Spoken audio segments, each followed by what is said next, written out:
The temperatures on Saturday were cooler than the previous day, but at Spawn Ranch, the pressure was on. By evening, Charlie was in a dither.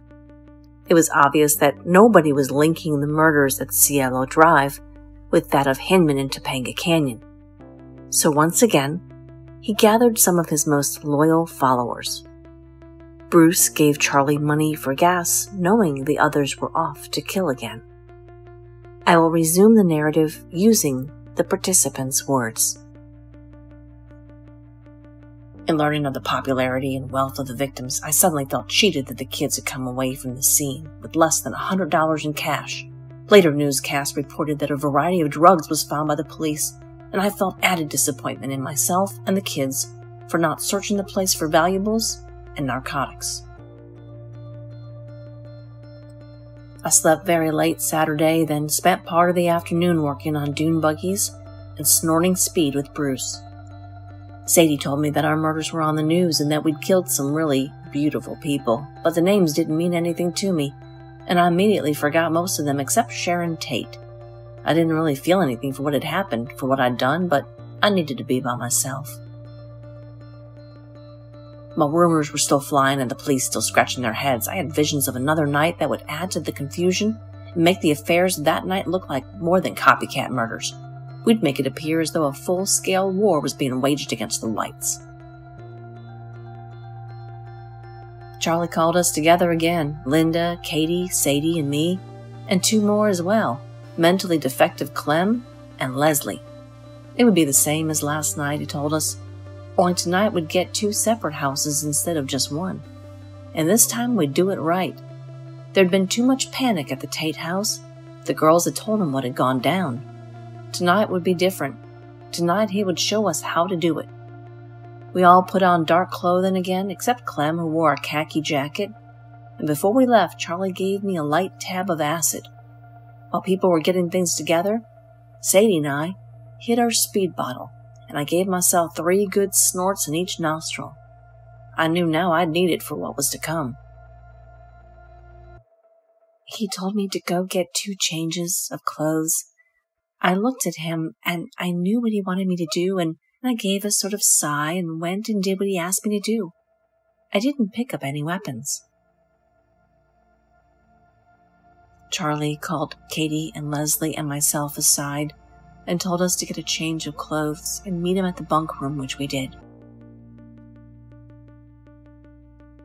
Charlie definitely had me go the second night. At that point, I felt so dead inside, it really didn't matter. When I was told I was going, I knew full well that this was going to be a mission of murder. He said we were going to go out and do the same thing we did the last night. I just looked at him and, pleaded with my eyes, please don't make me go, because I just knew we were going out again, and I knew it would be the same thing, but I was afraid to say anything. He asked me, do you believe in me enough to know that this is something that has to be done? And I said, yes, I do. I didn't walk right up and ask to go, but I think everything on my face said that. Leslie was very concerned about Bobby's being in jail and was willing to do anything to help get him out. After dinner that evening, we stuffed ourselves into Swartz's old Ford and went searching for victims, random victims, so many of them that the deaths would shock not only the area but the whole world. When we were all gathered at the car, Charlie handed me a .45 automatic pistol. He also had the chrome-plated bayonet we'd bought at the Army surplus store. At the same time, we'd purchased the buck knives used at the Tate house. Linda and I got in the front seat with Charlie, and the 4 others piled him back. All of us had taken mild hits of acid, not enough to space us so far out that we would leap off buildings or jump in front of speeding cars, but enough to make us feel invincible, enough to make us feel the world was totally ours, and that there was no right, no wrong. We were free of guilt. We just started driving, and I know that we went to Pasadena because we went on the Pasadena freeway. The only discussion that I can recall sticks in my mind is that the same thing we had done last night, only 2 different houses.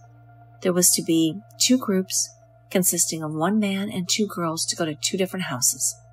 That is why there were 2 men and 4 women. We ended up driving for about 3 hours. Sometimes Charlie would be at the wheel, sometimes Linda, with Charlie giving her directions. Between the speed and the acid, I wasn't always certain exactly where we were.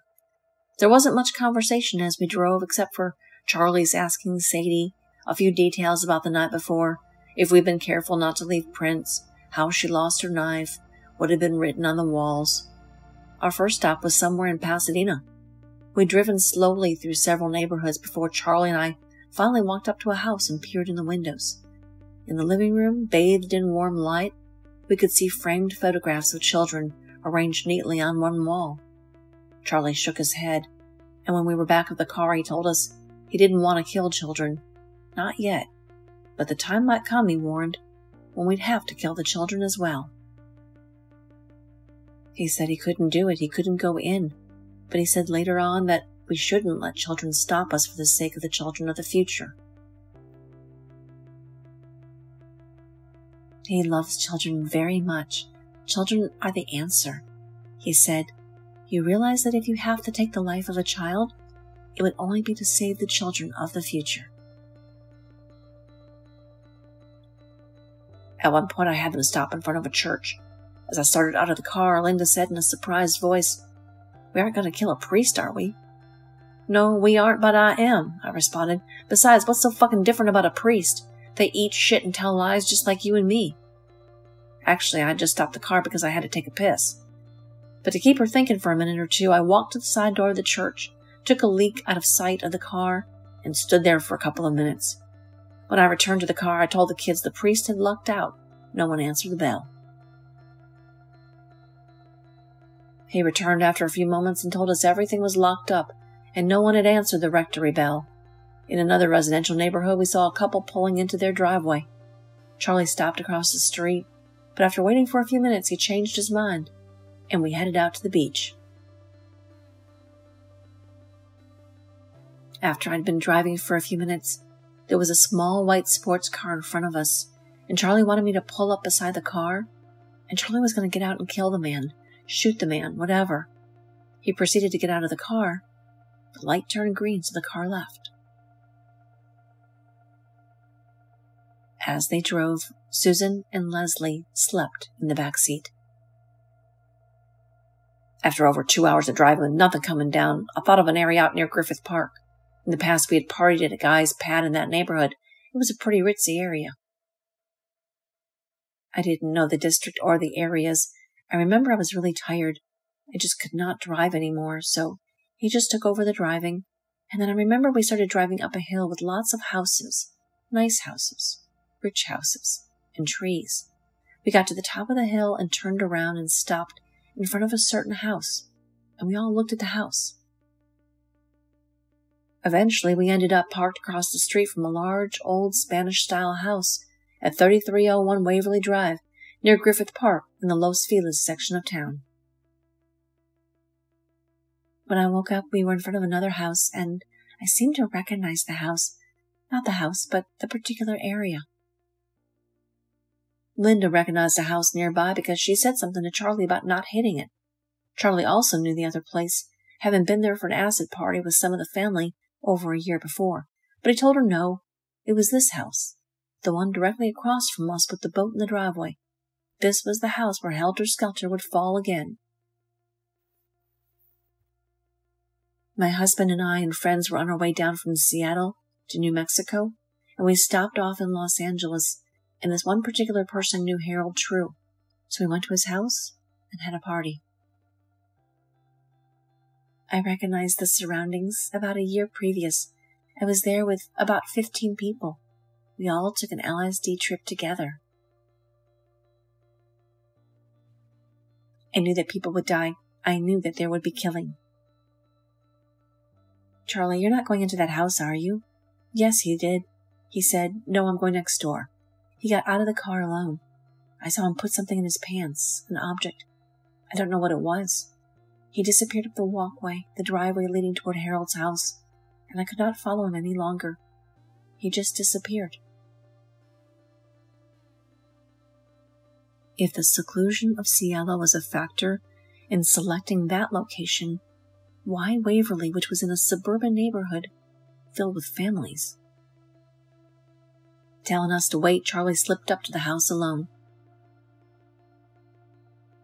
I walked up a long driveway and looked in a window.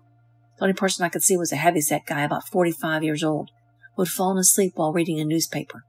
Satisfied that this was where the night's work would start, I went back to the car and got Tex.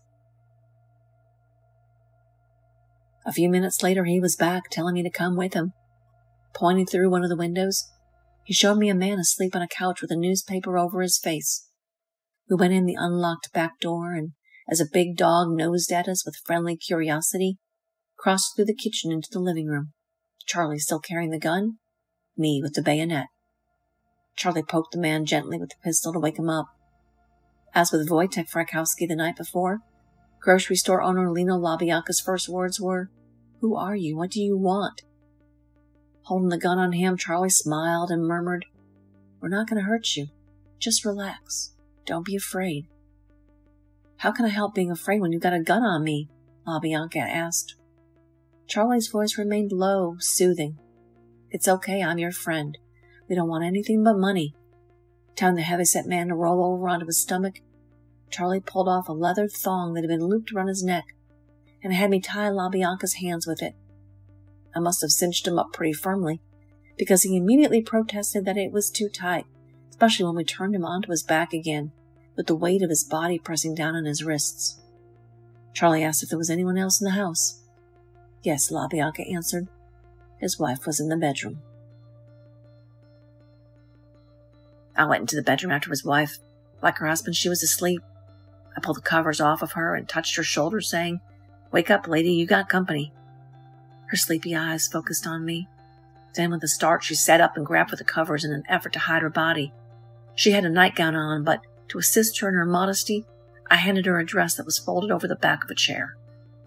She quickly pulled it over her nightgown and said, "What are you doing here? What do you want?" She was a pretty lady, close to 40, and very composed, considering a stranger with a gun pointed at her was in her bedroom. "Don't be alarmed, lady. No one's going to get hurt," I said. "We're just after some money." With that, I moved her into the living room. Charlie disappeared for a minute or two and then returned with Rosemary LaBianca, holding the gun on her but still murmuring assurances that no one was going to be hurt. This was just a simple robbery. He sat the frightened-looking woman at her husband's feet. LaBianca had on pajamas and was still complaining that his hands were bound too tightly, and Mrs. LaBianca turned to Charlie and said, "You're hurting my husband, the way he's sitting. Can't you get him in a more comfortable position?" But LaBianca stayed as he was. He turned to Charlie with an attempt at reason. "Look, we'll give you anything you want, just tell us." Charlie, still speaking with almost hypnotic calm, answered, "Do you have any cash?" LaBianca told him that the only cash in the house was what he had left on his nightstand next to the bed, and perhaps a little in his wife's wallet. Charlie sent me for both and was obviously displeased at how little money there was. "I can get you more," LaBianca insisted nervously. "Just let me take you to my store, and you can get as much as you want." I thought about leaving Tex and some of the girls to guard the wife while the guy took me to his store. Hell, I thought if he owns a store and has offered me anything I want, maybe there were big bucks there. But then I thought, he's just buying time. "No," Charlie answered, "we just want what's here." Then he decided to separate them again. We took Mrs. LaBianca back to the bedroom and stripped off the pillowcases. Following Charlie's instructions to gag them, I went into the living room, put a pillowcase over Lino LaBianca's head, and tied a lamp cord around his skull and through his mouth as tightly as I could.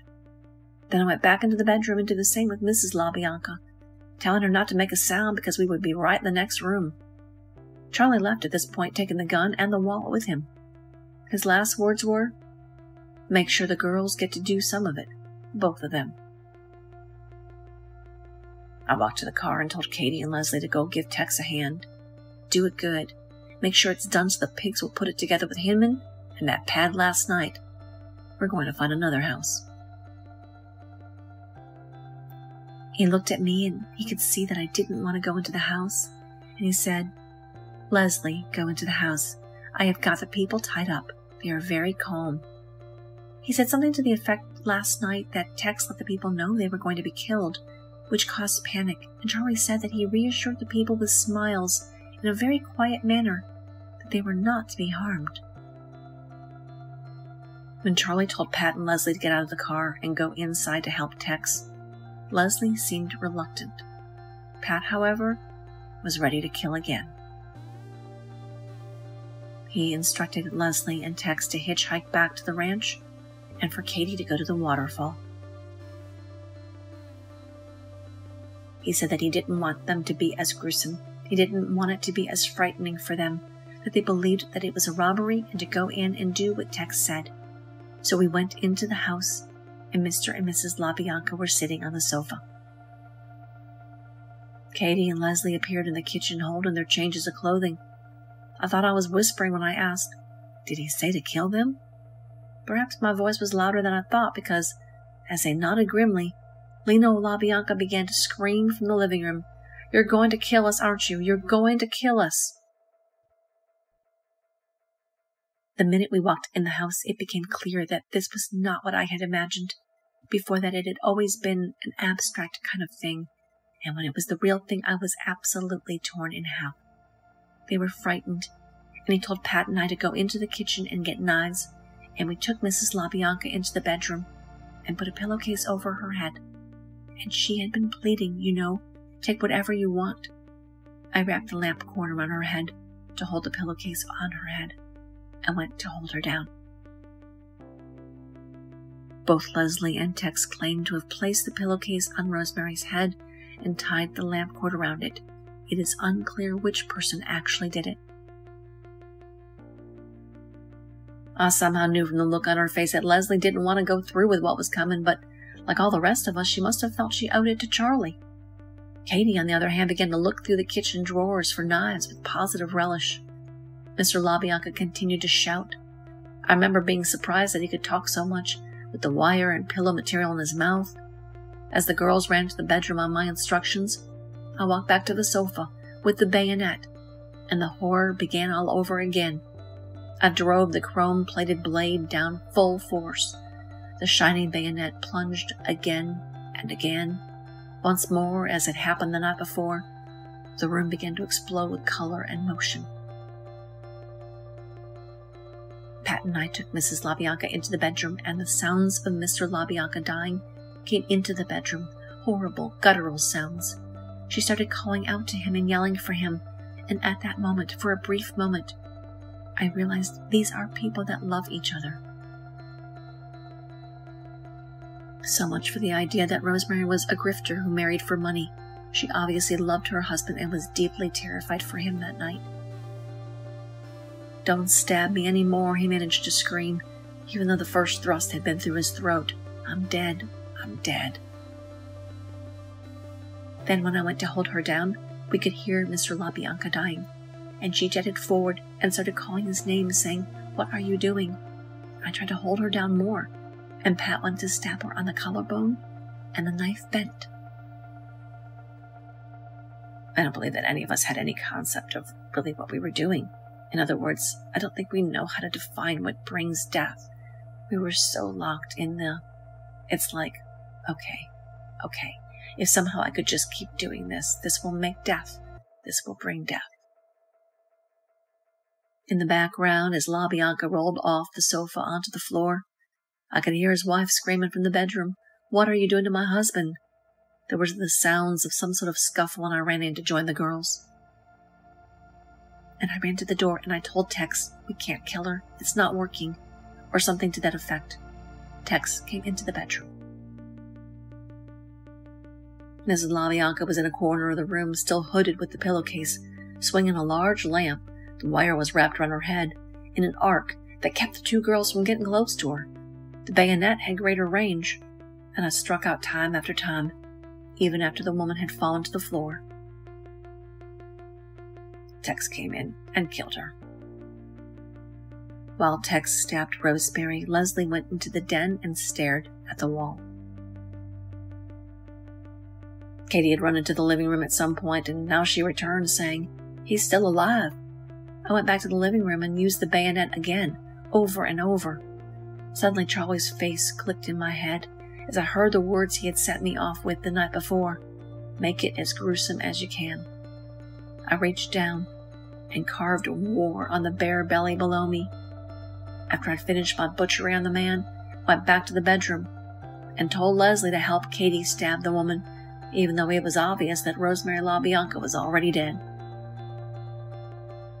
Tex turned me around and handed me the knife, and he said, "Do something," because Manson had told him to make sure that all of us got our hands dirty. I stabbed Mrs. LaBianca in the lower back about 16 times. It was such a violent act. Once I started, I wasn't able to stop. It was a horrible thing to do, and while I was doing it, I think I was fighting with myself. I felt like a predator. I felt like a shark, just out of control for that moment. When Leslie stabbed Rosemary, Pat and Tex noted that there was no gusto. She just did it, blindly, by rote. The lady was dead.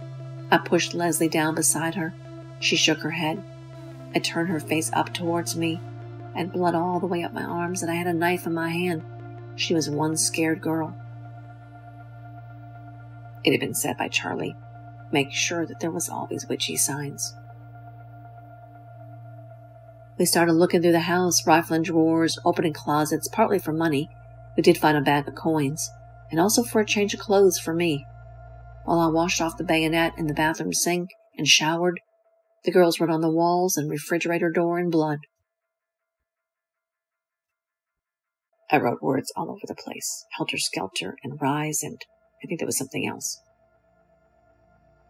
Later, while I was washing away the LaBianca's blood in their own shower, Katie would add to the grotesque picture by stabbing the dead man with an ivory-handled carving fork that she left wobbling in his stomach, and by planting a small steak knife in his neck, both these weapons coming from the LaBianca's kitchen drawers.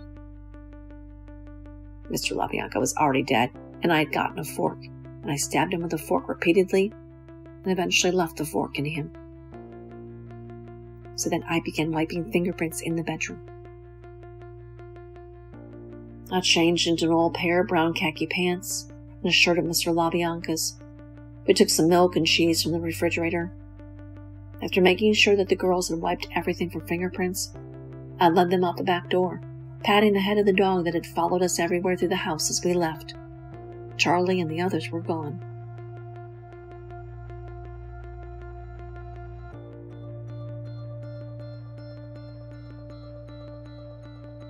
Once again, the fatal wounds of both Lino and Rosemary LaBianca were carried out by Tex Watson.